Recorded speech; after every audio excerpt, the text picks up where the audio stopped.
rightly said, the purpose of life is to know yourself, create yourself, experience yourself as who you really are. There is no other reason to do anything. Good morning, everyone. I am here to enlighten everyone about a famous personality, St Euphrasia An, epitome of self-actualization by conquering natural instincts. Lives of saints show us the way they trod to reach the heart of God. God puts the seal of sanctity on their lives, the lives lived for Him and His children. Blessed Euphrasia, a Carmelite nun, lived every moment of her life, loving, worshipping and serving God in her fellow creatures. A humble, hidden and silent life spent for God. Her only desire was prayer with penance.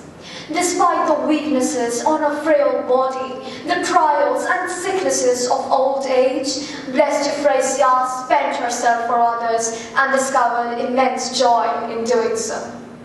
Saint Euphrasia, also known as Rosa in her early days, was born on 17th October 1877 in a Catholic family. She was extremely calm and composed with a deep spirit of prayer and great devotion to the Almighty. Rosa was fortunately blessed with the rare joy of offering herself to Lord Jesus Christ. However, her life was full of trials and sicknesses, and she tried hard to overcome them. Once, she was being conveyed by the body that she would be sent back home due to her poor health conditions. She was devastated, and her only solace at such times was the Immaculate Mother, who took her in charge and protected her like the apple of her eye. Saint Euphrasia is not only known for her immaculate deeds, but how she was a blessing in disguise for the people. Her miracles are truly surreal. The first reported miracle was curing a carpenter from bone cancer, Thomas Tarkin from archery in Oller.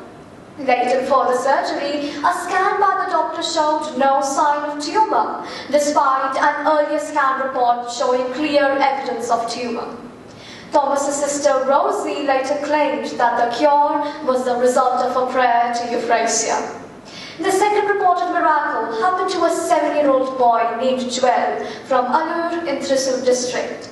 The boy had a tumor in his neck, which made it difficult for him to swallow any food.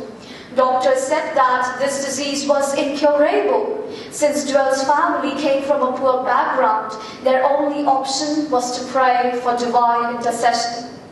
After his grandmother prayed to Euphrasia, doctors noticed that his tumor began to shrink. Further examination showed that the tumor had disappeared from the boy's neck. Many other doctors examined the boy and stated that there was no medical basis for this event. Truly a miracle. On 10th May 1897, she earned herself a new name, St Euphrasia of the Sacred Heart of Jesus. She surrendered herself completely to her heavenly spouse. She bequeathed her all to him without keeping a wee bit to herself, a total submission to the will of God. Henceforth, no two wills, no dual path, just a single way, the holy will of God. Her entire soul and all its faculties must become one with God. Her body should be consumed in the furnace of sufferings. Hereafter, she shall be not to herself, but completely of Christ and His mothers. It was through Mary that she offered herself to Lord Jesus Christ. It was Euphrasia who received her gift. Mother Euphrasia was the chosen vessel of God to experience the sufferings of the Lord Jesus Christ and to become a friend of His passion. In various ways, Jesus had shown her His sufferings and requested her to remember, pray, and comfort Him. This thought of Christ's passion was always in Euphrasia's mind, intellect, and heart. She often kissed the crucifix which she wore on her neck and experienced the living presence of the crucified.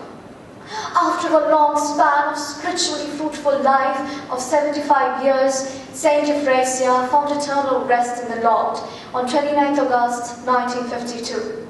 Mother Euphrasia reached the heights of prayer and would always hold a special place in our hearts. Thank you.